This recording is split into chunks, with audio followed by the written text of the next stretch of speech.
Hampir setahun sudah perjalanan Irjen Pol Dr. Andes Wahyu Widada MPil memimpin Polda Aceh untuk bergerak menjawab dinamika Aceh yang kian berkembang dan menyisakan rumit.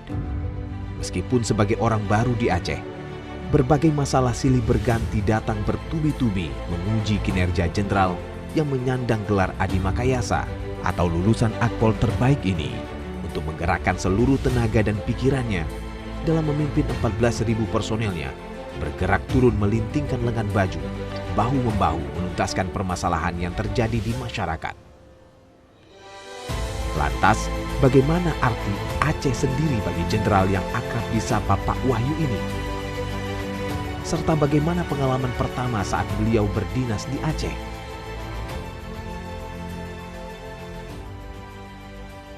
Awalnya saya datang ke sini tidak terbayang bahwa Aceh itu seperti ini, karena saya jujur saya belum pernah dinas di Aceh.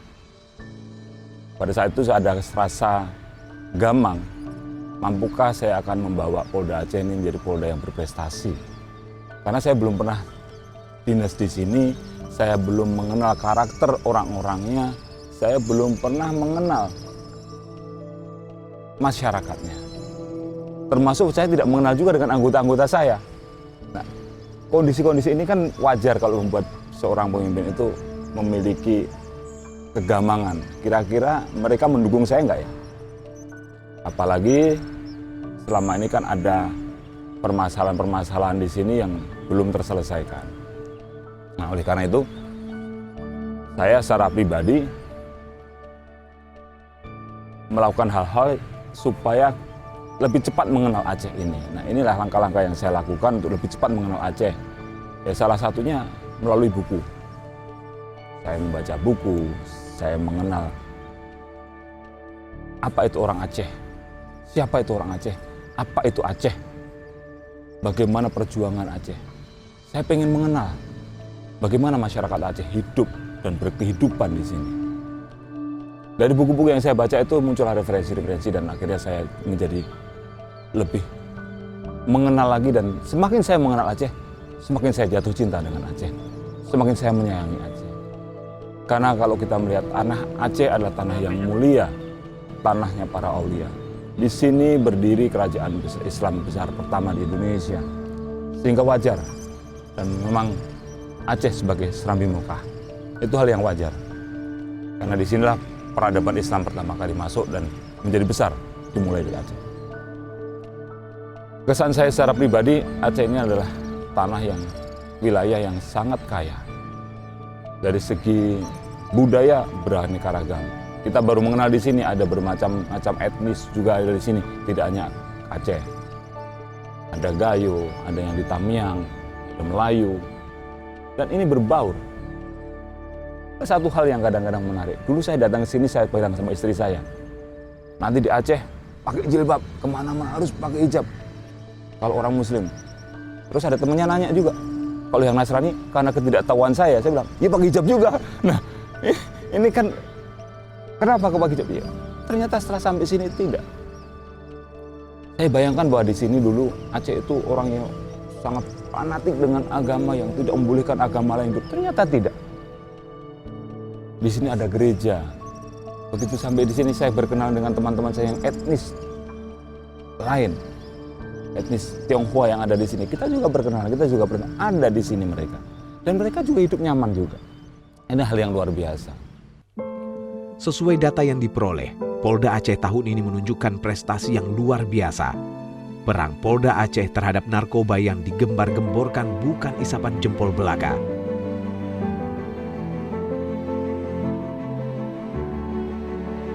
Terjadi kenaikan hingga 400% untuk barang bukti sabu dan 3.000% untuk barang bukti ekstasi.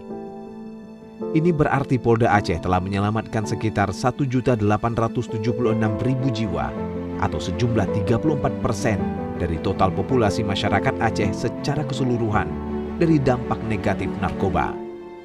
Di isu lain, Polda Aceh berhasil menggagalkan peredaran satwa liar. Ini merupakan suatu bentuk bahwasannya Polda Aceh juga menjaga kekayaan alam hayati Aceh agar terjadi keseimbangan alam dan ekosistem. Dalam penanganan tindak pidana korupsi, jajaran Polda Aceh di tahun 2020 telah menangani 10 kasus korupsi dengan menyelamatkan aset negara sejumlah 12 miliar 138 juta rupiah. Ini menjadi catatan penting bahwasanya penanganan korupsi tidak mandek dan mandul. Banjir yang melanda di sejumlah daerah disebabkan oleh gundulnya hutan-hutan yang menjadi resapan air, hingga air bah tak tertampung dan meluap menggenangi rumah-rumah warga dan menimbulkan kepanikan serta kesedihan yang mendalam. Ini diakibatkan oleh penebangan hutan oleh para pelaku illegal logging. Sebuah pencapaian besar tidak terlepas dari sebuah strategi. Seorang pemimpin, khususnya menyandang pangkat bintang, tentunya harus paham betul kemana jalur yang akan dilalui oleh derap langkah 14.000 orang bawahannya. Lalu, standar apa yang diberikan Pak Wahyu kepada kepolisian daerah Aceh? Kalau kita bicara standar, tentunya kita harus berbeda-beda. Menaruh standar di Polda yang sudah seperti apa? Kita semua berangkat, saya berangkat menjadi Kapolda Aceh tidak berangkat dari nol. Polda Aceh ini sudah ada sekian lama. Artinya sudah ada kegiatan-kegiatan dan aktivitas-aktivitas yang sudah dilakukan. Prestasi-prestasi yang sudah diraih. Oleh karena itu kita harus tahu dari mana titik berangkat kita. Kalau dari skala 0 sampai 10, kita ini ada berada di mana dulu. Hal ini pasti akan berbeda dengan ketika misalnya ditempatkan di Polda lain. Di Polda Jawa Timur, mungkin dari 0 sampai 10 kinerja polisinya sudah sampai tingkat 6 atau tingkat 7. Tapi di Polda Aceh sampai tingkat mana? Mungkin baru sampai tingkat 4 atau tingkat 5. Nah, untuk mengetahui ini kan tidak bisa dengan intuisi, tidak bisa dilakukan dengan mimpi. Oh, saya tahu di sini. Memang diawali dengan kita membaca laporan kesatuan, kita membaca intel dasar dan sebagainya. Tapi yang paling penting adalah kita harus tahu positioning dari organisasi kita itu ada di mana. Untuk mengetahui ini satu, survei. Riset tentang polisi Aceh. Apa yang paling penting bagi saya adalah sekali lagi saya sampaikan tadi, apa kekurangan polisi Aceh di mata masyarakat.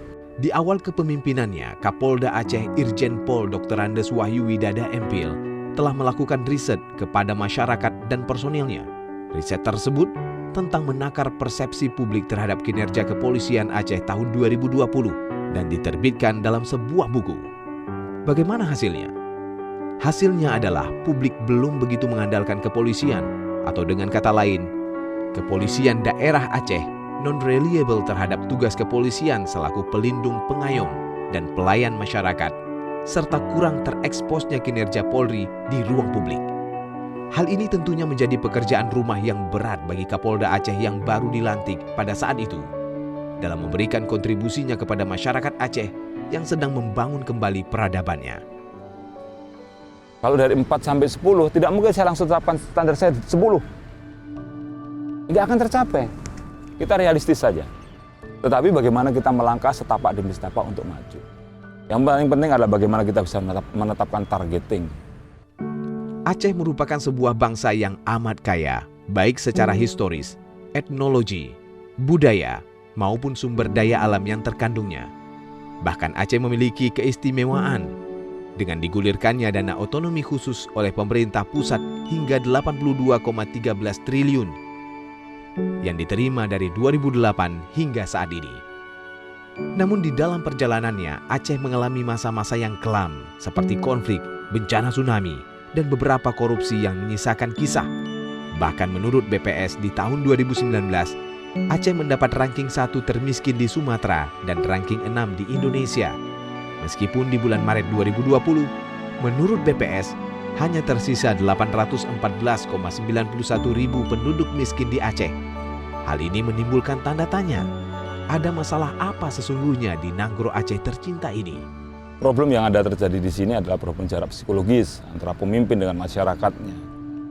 Memang benar, kita sudah menyampaikan, saya sebagai Kapolda menyampaikan melalui media massa. Tapi itu adalah menyampaikan dari segi kinerja kita, segi prestasi kita. Pernahkah kita mendengar apa sih yang dimaui oleh masyarakat secara langsung? Ya tidak mungkin semuanya kita bisa dengar satu persatu, tidak mungkin. Tetapi kita bisa melihat keterwakilan dari masyarakat. Mungkin kita bisa jalan ke satu tempat, ngobrol saja dengan 1-2 penduduk, apa sih yang sebenarnya diinginkan.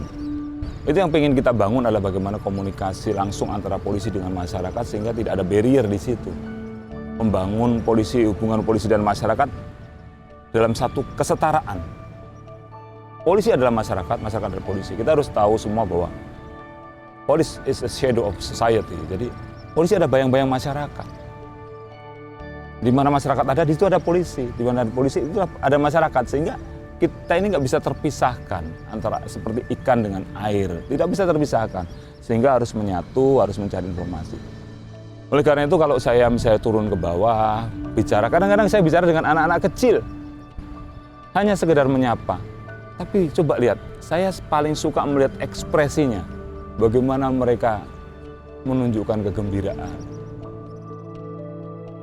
Komunikasi, kalau dalam teori itu ada dibagi, dalam teori komunikasi, itu ada pemberi pesan, ada sarananya, ada penerima pesan. Yang paling penting adalah seorang pemberi pesan ini ketika menyampaikan sesuatu, didengar, diketahui, dan dilaksanakan. Kalau hanya didengar, diketahui, tidak dilaksanakan, itu belum efektif komunikasinya. Jadi, dalam kondisi pandemi COVID ini, kita melihat masyarakat kita masih banyak yang belum patuh dengan protokol kesehatan. Kadang-kadang ada orang yang, Pak Kapolda bagus Pak kontennya, videonya Bapak bagus. Tapi bagi saya yang penting bukan videonya, bukan bagusnya video. Yang penting masyarakat itu mengikuti apa yang kita sampaikan. Nah, komunikasi ini yang sekarang seolah-olah ada hambatan psikologis antara yang di atas dengan yang di bawah. Sehingga yang muncul ada riak-riak, ada rumor. Kalau saluran komunikasi ini mampet, pasti akan terjadi cracking di dalam saluran itu. Nah, cracking itu kan bocor. Bocor itu yang disebut dengan rumor. Belum tentu rumor ini benar. Sebuah mimpi. Segala sesuatu yang besar harus dimulai dari mimpi. Mimpi-mimpi itu yang akan menjadi pedoman kita untuk melangkah mewujudkan meraih tujuan. Lalu apa mimpi besar Pak Wahyu? Karena salah satu harapan saya adalah bagaimana kita ini bisa membangun Aceh. Saya sayang dengan Aceh. Dan orang sayang Aceh. Saya cinta dengan Aceh. Oleh karena itu saya menginginkan sesuatu hal yang bisa membuat Aceh ini menjadi sebuah wilayah yang sejahtera. Menjadi wilayah yang ramah terhadap tumbuh anak. 2045 Indonesia akan menjadi sebuah negara yang maju. Jangan sampai generasi-generasi Aceh ini tertinggal. Oleh karena itu bagaimana kita bisa menjaga generasi emas Aceh. Nah, ini salah satu buku mewarnai yang kita buat untuk memperkenalkan polisi-polisi kepada anak-anak. Dan bagaimana membangun karakter anak Aceh. Supaya menjadi karakter-karakter yang anak-anak yang memiliki karakter patriotik, anak-anak yang memiliki karakter, memiliki etos kerja yang tinggi, memiliki daya saing yang tinggi, dan punya keinginan untuk maju. Banyak putra-putra Aceh yang hebat, yang berhasil. Kalau saya sebagai seorang Kapolda hanya berpikir tentang Polda saja itu terlalu kecil. Mimpi saya adalah mimpi bagaimana bisa membawa masyarakat Aceh ini menjadi masyarakat yang sejahtera. Tentu bukan pekerjaan saya, tetapi paling tidak kita bisa membawa perspektif tahun-tahun ke depan supaya masyarakat Aceh ini bisa beradaptasi dan bisa menyesuaikan diri serta mengantisipasi dinamika lingkungan strategis yang sedang berkembang. Seperti tadi saya sampaikan, 2045 Indonesia akan menjadi salah satu negara besar, nomor 5 di dunia. GDP kita nomor 5 di dunia. Sekarang kita lihat kondisi Aceh sudah dalam kondisi damai, tenang, tidak ada yang dilarang di sini. Tidak ada orang mau ibadah dilarang, tidak ada orang mau usaha dilarang. Yang penting kebaikan dan dalam naungan syariah. Mimpi saya adalah bagaimana Aceh suatu hari itu tumbuh berkembang menjadi salah satu provinsi yang hebat. Itulah mimpi, visi. Untuk meraih visi dan mimpi ini kan tidak hanya dengan kita tidur-tidur terus menjadi hebat, tidak bisa. Harus kita persiapkan semuanya. Salah satu yang harus disiapkan adalah generasi muda. Negara paling hebat di dunia sekarang adalah bukan negara yang memiliki peradaban tertua di dunia. Bukan negara yang memiliki sumber daya alam terhebat di dunia. Tetapi adalah negara yang mampu membangun kualitas SDM-nya, sumber daya manusianya. Dalam masa jabatan Pak Jokowi yang kedua ini sudah dijelaskan oleh beliau, salah satu yang ingin dibangun adalah SDM yang unggul. Bagaimana kita membangun Aceh ini adalah dengan membangun SDM yang unggul. Memiliki karakter-karakter yang bersih, memiliki pemikiran yang bersih, memiliki hati yang baik, hati yang bersih untuk membangun Aceh. Kehidupan harmoni yang sudah ada di Aceh, yang sudah tertata sekarang ini harus kita jaga terus. Kedamaian di Aceh harus kita jaga. Perdamaian, kedamaian, dan harmoni yang ada di Aceh harus kita jaga dengan baik. Polisi adalah salah satu pilar dalam menjaga keharmonisasi ini. Sehingga kita bisa membuat masyarakat Aceh memiliki keinginan, memiliki waktu, memiliki ruang yang banyak untuk membangun dirinya menuju Aceh yang hebat, menuju Aceh yang jaya, di mana masyarakatnya semua sejahtera. Mari kita pikirkan semua dan kita curahkan energi kita bersama-sama. Seluruh elemen masyarakat memiliki visi yang sama, memiliki mimpi yang sama, baik dari usia tua sampai anak-anak, membawa Aceh ini menjadi wilayah Aceh yang hebat. Tak ujung pedang tajam bertali, melangkah kaki menguji nyali. Bakti suci, makdum sakti. Polda Aceh bangkit berseri. Harapan kita, polisi Polda Aceh dapat menjadi polisi yang diandalkan, yang mampu mengawal peradaban Aceh hingga maju terdepan dan bangkit di antara provinsi-provinsi lainnya. Semoga selamat bertugas Pak Wahyu. Doa dan harapan kami masyarakat Aceh kepada kepolisian daerah Aceh terus menyertai.